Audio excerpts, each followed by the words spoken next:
welcome back to Catholic Reboot. In a previous episode, I referred to the 501c3 or Jesus, and the reason I used that title was what we find that happened through the American church. Now I'm going to refer to the American experience of the Catholic Church. I had made reference to a term, Americanism, and it was actually considered somewhat of a heresy. And I discussed how Pope Leo came out with his encyclical. But before I get into that, what we need to remember is if we forget our history, right, we really have no basis in truly understanding how we got to where we are today, right? So it's very good that we kind of step back, again, turn off the television, right? Turn off the sports, do a little bit more research in our history. And we don't have to go back that far, right? Now, before I talk about Pope Leo's encyclical, what I want to point to is the idea of the 501c3 involvement in our church, right? So I kind of said the term, I don't know if I really explained it well. So what a 501c3 for a church is basically a tax generated corporate structure. And what's that mean? So if you're considered to be a nonprofit religious organization, you get the benefits of a non-tax status, okay? Now you'd say, well, when did this all start coming about? Well, once our income tax came into existence in 1913, 1915 era, there really wasn't this concept, right?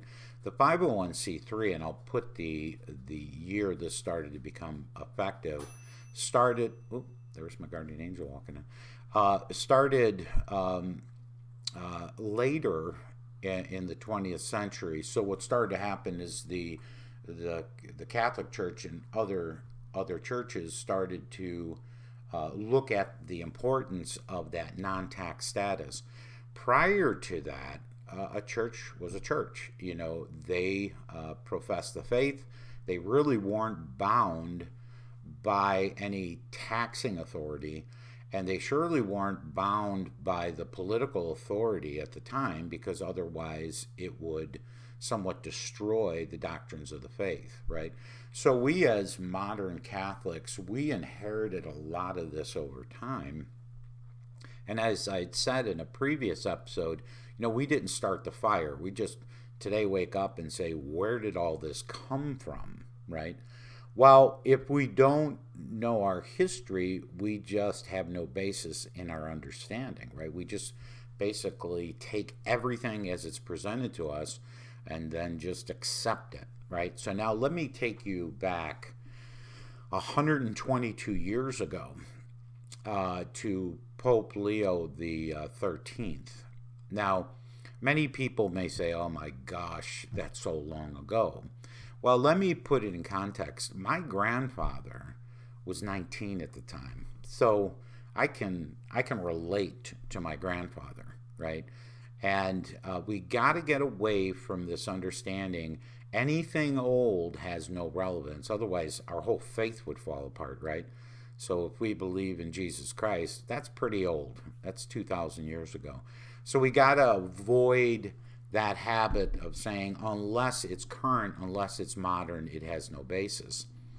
Even more importantly, many of you may know that Pope Leo had drafted the prayer to St. Michael the Archangel based on an experience he had after celebrating the Mass, okay, which was a discussion between the devil and Christ. So very relevant that the devil will always try to attack the deposit of the faith, right? All right, so let me get on specifically with the American Heresy, as they called it.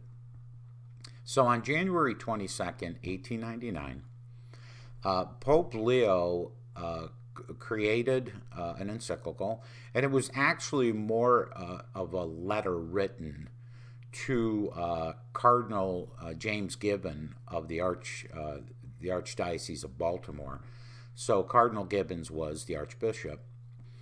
And the letter, which became the encyclical, was called Testin Bene Ita Nostra, okay? And I'll put that name up.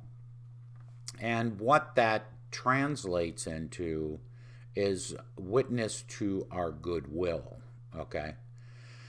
Now, the reason Pope Leo wrote that letter is he had a concern of what was going on in the United States. And at that time, the Archdiocese of Baltimore was a very strong diocese. You may know that the first catechism was Baltimore Catechism. So the deposit of the faith was very strong in that diocese. You may also know that that the state of Maryland was one of the first Catholic states, because of the 13 colonies, the founding fathers really had a disdain for anything papal. So the roots of the Catholic faith really started to happen in Maryland, which was named after who? Mary. So Mary's land, right? All right. So what was Pope Leo's purpose in drafting the letter? Okay. He was concerned about certain suppression of Catholic doctrine, and he referred to it as the detriment of peace of many souls. Okay. Now, what Leo feared was that American Catholic intellectuals, which included a lot of bishops, were finding canonical and theological lessons for the church to be somewhat Americanized. In other words, we have to look at the Catholics in the United States as being of a different culture, okay? And so the church needed to change its doctrines to fit the American experience. You know, the idea of democracy and individualism. Now, for anybody that knows their history, the American Revolution was really one of those first enlightened revolutions where great thinkers came into play, and the moving away of the church as a center influence in government was done very gingerly, okay, but very intentionally, right? And if we go forward and say what happened after the American Revolution, which was very successful, there was a French Revolution, which was completely disastrous, right? So when Pope Leo was writing this encyclical, he was not just pointing to the Americanism that was going on, but a significant amount of liberalism that was going on in France at that time. So I want to just give you, I don't want to do too much deep weeds writings on this. I want to just give you the highlights, because if you find it interesting, you can do a deeper dive than what I'm providing you. My intention is to just point to it and say it would be very good for you to go back and read the encyclical and then follow it up, right, and see how it applies to our Catholic Church today in the United States. But Pope Leo wrote, the underlying principle of these new opinions is that in order to more easily attract those who differ from the principles, the Church should shape the teachings more in accord with the spirit of the age and relax some of her ancient severity and make some concessions to the new opinions is a complete departure from our Catholic faith. Many think that these concessions should be made not only in regards to the way of living, but even in regards to the doctrines which belong to the deposit of the faith. They contend that it would be an opportune time in order to gain those who differ from us to omit certain points of her teachings which are lesser importance and to tone down the meaning which the Church has always attached to them. Okay? This was what would be considered his definition of the American heresy, okay, that was starting to spawn. At the same time, there was a big controversy going on in Europe with a Father Felix Klein, or who was referred to as Abbe Felix Klein. And he was coming out and saying this Americanism is really a phantom heresy, right? And doesn't really exist, because what was happening in France at that time is they were already on the long road of liberalizing the faith, right? All right, so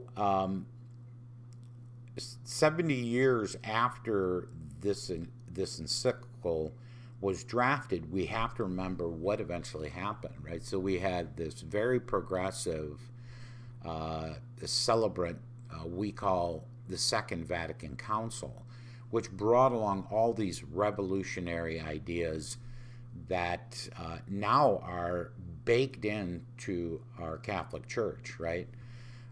This whole freedom of conscience, right? So now, what was the results of this? Well, you could go right down the line. You could say divorce, abortion, homosexuality, feminism.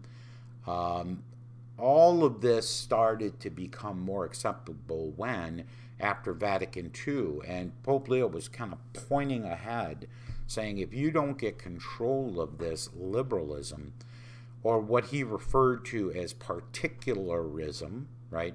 And particularism is when you can just break everything down into a particular group. Well, let's say the big particularism would be America. Because we live a certain way, we should adjust everything to the way we live, right? The other thing, and of course he didn't know that Ronald Reagan would make that claim, but you remember when Ronald Reagan in the 80s said, America is this shining city on the hill, right?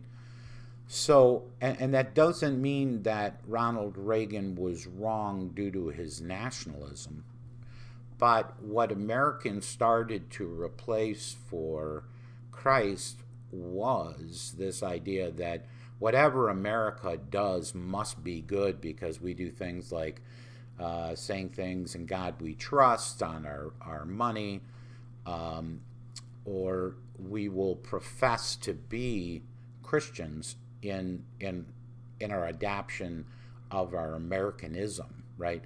But all you need to do is look at the significant number of abortions, divorce, homosexuality, pornography, which is huge, and what Pope Leo was warning us of was, if you reject out of hand the idea that the teachings of the church are relevant, or if you consider them to be outmoded, because you think that now the Holy Spirit speaks directly to your soul, right, which is a big push today, not only among Protestants and born again, it's actually seeped its way into the Catholic Church, right?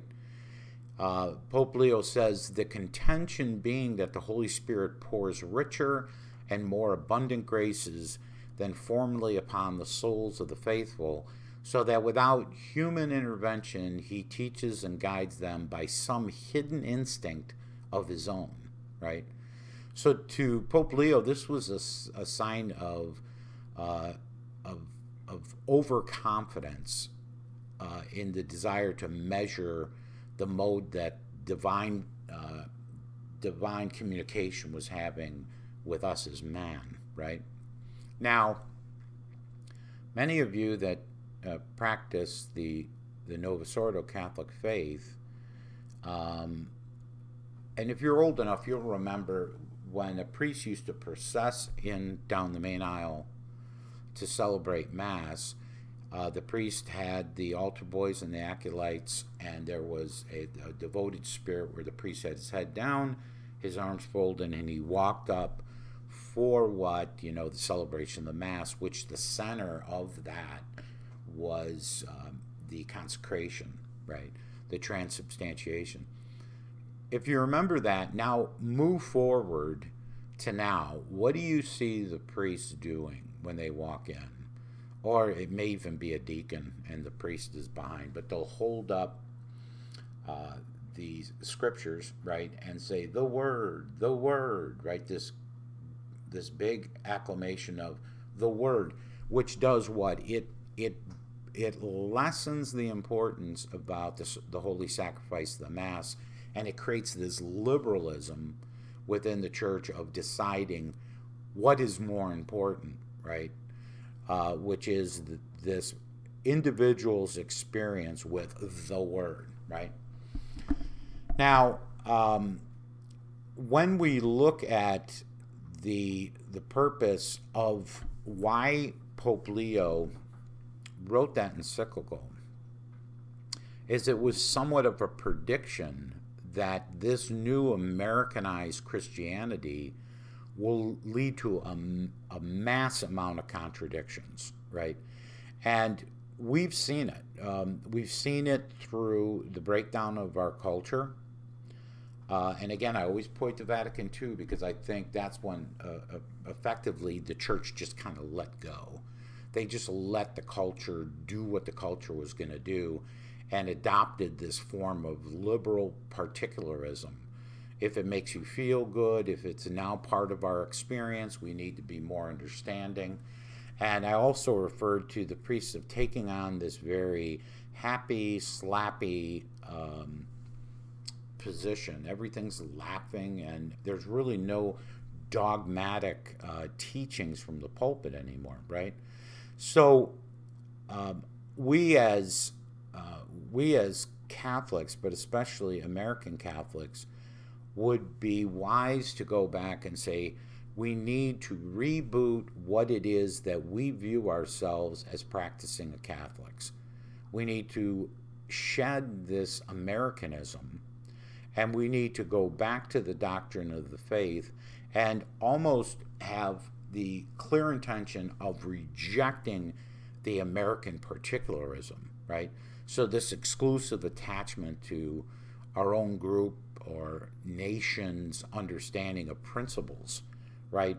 And go back to the deposits of the faith and say, how is it that I may have allowed this to seep into my faith, right? And do I need to be do I need to stand in defiance of that? And the whole point of this episode is say yes. You need to say, that is not part of my faith. I do not follow that understanding of the faith. Now, that will put you in complete opposition, probably, with your church. Well, I should say your Novus Ordo church, right? Because for the last 40, 50 years, this has been baked into our understanding. So I would say anyone that's not of the baby boomer age probably wouldn't even know it because they weren't educated. They just didn't know that we've been slowly slipping into this heresy and following more of a American version of the Catholic Church than the true Catholic Church. Now, some of the other things that Pope Leo warned about was this whole American idea of freedom of press. Now, this may strike at us because we live and die by freedom of the press. But what he was warning about was all it takes is someone to put an opinion out there under the guise of freedom of the press, and they will pollute the mind and soul of the faithful, right? And it's also interesting to know that at the time when he wrote this, William Randolph Hearst was big in what they call yellow journalism, right? So his papers reported false information, such as the Spanish-American War, which launched the Spanish-American War. So he was saying, be careful about what is being viewed as a freedom that actually can become an enslavement. And we're seeing that working out to today, right? So where we're supposed to have a free press, what's the term now? Fake news. But they have control of the media, so they can say whatever they want, and it is considered protected under free press. So you as a Catholic say, okay, thanks for this. Didn't really know about this encyclical. Um, how would I, as a practicing Catholic, uh, get away from this influence in my faith? And it's very easy. You just do what we've always done. Learn your Catholic doctrine, learn your Catholic catechism, and when it does not line up with that, you just don't follow it. That's that easy. It doesn't matter how many attacks you're going to get, you just don't follow it.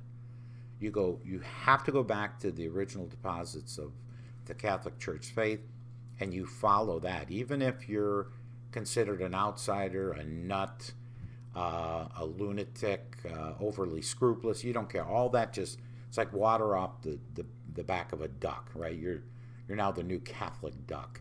Just be careful that the lack of understanding your history could be devastating to your faith.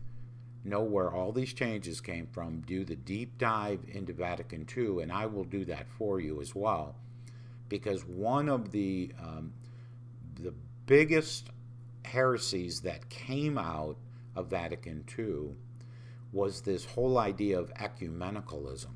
Okay, and I'm going to have a whole episode just on ecumenicalism. It does not line up with our Catholic doctrine, and yet we've been practicing it since 1968 very fervently, and even the popes have. So you would say, well, do I stand in opposition to the Pope because the popes are infallible? No. Unless a pope were to write either an encyclical or call a council that made something the doctrines of the faith, right, you simply don't follow it. If it's pastoral, you simply don't follow it. Why? Because you're not bound to follow it. Okay, it's a recommendation. No different than if Pope Francis came out and said, start buying GE stock. It's not the doctrine or faith. We don't follow it. So I didn't want to push this into the previous episode because it would have been too long. So I wanted this to just be on Pope Leo's encyclical and how Americanism could be actually damaging your faith. Okay? Thank you, and I hope this helps.